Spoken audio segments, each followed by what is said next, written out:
3 चीज़ों को हर कीमत पर अपनी मिट्टी से हटा दीजिए, नहीं तो हमारी आपकी ऑर्गेनिक गार्डनिंग बिल्कुल फ्लॉप हो जाएगी। घर में ही सब्जियां और फल क्यों उगा रहे हैं? कहीं ना कहीं अपनी सेहत का ध्यान रखने के लिए ना। लेकिन अगर आपने अपने गमले ग्रो बैग की मिट्टी में से कुछ चीज़ें नहीं हटाई, नहीं रिमूव करा, तो दोस्तों सब बेकार है घर में सब्जियां और फल उगाना। इससे तो बेटर ही है कि आप फूल उगा करके खुश हो जाइए, और नहीं तो बाज़ार की जो सब्जियां मिलती हैं उन्हीं को खा लीजिए, जिसकी कि कोई भी 100% गारंटी नहीं रहती है कि वो किस तरीके की मिट्टी में उगी है, किस तरीके की खाद डाली गई है, या कैसे पानी से उसकी सिंचाई करी है। अभी जो था कुछ दिन पहले अपने इस ग्रो बैग की मिट्टी बना रहे थे, नहीं तो हमें जो था खाद में से कुछ चीज़ें मिली जो कि बहुत ही खतरनाक थी। मैंने वीडियो बनाते समय उस वीडियो में भी मेंशन किया था, लेकिन मैंने सोचा कि सभी व्यूअर फ्रेंड्स इस बात को ठीक से अच्छे से जान लें, तो इसके लिए एक सेपरेट वीडियो बनाना बहुत ज़रूरी है। उसमें केवल एक चीज़ को हमने मेंशन किया था, लेकिन आज की वीडियो में मैंने 3 चीज़ों को बताया है जो कि हर कीमत में आपको मिट्टी से हटा लेना चाहिए। क्योंकि दोस्तों जो चीज़ हमारी मिट्टी में रहती है, प्लांट्स के जड़ें जो है कहीं ना कहीं उसके जो बिल्कुल माइन्यूट पार्टिकल्स जो है वो खींच लेते हैं, अपने अंदर लाते हैं फल फूल सब्जी में, और फल फूल सब्जी के मार्फत वो हमारे और आपके पेट में चली जाती है। तो हो गई ना हमारी ऑर्गेनिक गार्डनिंग फेल यहाँ पर। तो कौन कौन सी चीज़ें, चलिए हम आपके संग शेयर करते हैं। तो सबसे पहली और ज़रूरी चीज़ हमने आपको उस वीडियो में बताया था कि आजकल खाद वगैरह जब लो तो कई बार जो होता है इस तरीके की पन्नियाँ वगैरह चली आती हैं।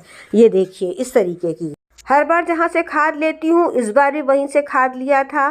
तो इस चीज़ को ध्यान रखिए। मुझे जो था इन पन्नियों को बिनने में 1 घंटे से भी ज़्यादा समय लग गया था, क्योंकि हम जानते हैं अगर नहीं रिमूव करेंगे तो कहीं ना कहीं हमारे ये शरीर के अंदर खुद ही चली जाएंगी। तो इसलिए बेटर है रिमूव करें। रिमूव करके इनको इधर उधर ना फेंके, बल्कि कोई भी वेस्ट प्लास्टिक की बोतल ले लें, सारी पन्नियाँ उसको उसके अंदर डालें और सीधे जो कूड़ा वाली गाड़ी आती है वहाँ पर उसको दें, ताकि वो रिसाइकिल उसमें चला जाए और ये जो पन्नियाँ हैं दोबारा से हम लोग की मिट्टी में मिक्स ना हो। कई बार ऐसा होता है कि हम लोग के पास जो एक्स्ट्रा मिट्टी बच जाती है तो हम लोग इसी तरीके की जो प्लास्टिक की थैलियाँ आती हैं उसी में भर भर के रख देते हैं। 5-5, 6-6 महीना रखी रहती है। समय के साथ ये प्लास्टिक की जो थैलियाँ होती हैं ये भी गल जाती हैं, इनके भी तागे जो होते हैं ये मिट्टी में मिलने लगते हैं। तो इनको भी रिमूव करना एक बहुत बड़ा काम है। तो ये सब काम ज़रा सावधानी से करिए, और नहीं तो भाई कहीं ना कहीं ये प्लास्टिक हम लोग के पेट में जाने लग जाएगी और हम लोग की जो गार्डनिंग है ये बिल्कुल फेल हो जाएगी। सेहत के बनने की बजाय सेहत का नुकसान होने लगेगा। वीडियो बनाने का मकसद आपको डराना नहीं है, बस केवल अलर्ट करना है कि इन सब चीज़ों का भी ध्यान रखें।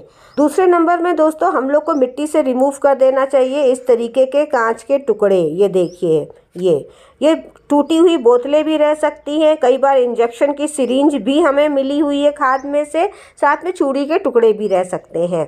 तो इन सबको तुरंत हटा लें, क्योंकि जब हम लोग मिट्टी बनाते हैं तो अचानक ये हमारे हाथ में भुग भी सकते हैं। तो भैया ठीक कर लो, नहीं तो खून वून निकल आएगा तो प्रॉब्लम हो जाएगी। और जानते तो हैं कितने तरीके के बैक्टीरिया फंगस हमारी मिट्टी में रहते हैं। तीसरे नंबर में हम लोग को अपनी मिट्टी से रिमूव कर देना है लोहे के टुकड़े। देख रहे हैं कितनी जंग लगी हुई है। अगर ये इससे हमारे हाथ में खरोंचन आ जाए तो बैठे बैठाए टिटनस का इंजेक्शन लगवाना पड़ जाएगा। तो इसको भी रिमूव करना है। एक एडिशनल टिप दे रहे हैं कि जब हम लोग कंपोस्टिंग करते हैं किसी कांटेदार स्टेम्प की, तो कई बार जो कांटा होता है वो डिकम्पोज नहीं होता है और मिट्टी में हम लोग मिला देते हैं, तो उन कांटों से भी हम लोग को चोट लग सकती है। कांटा, लोहा, कांच, इन सबसे बचने का सबसे सरल तरीका ये है कि ग्लव्स पहनने की आदत डालें।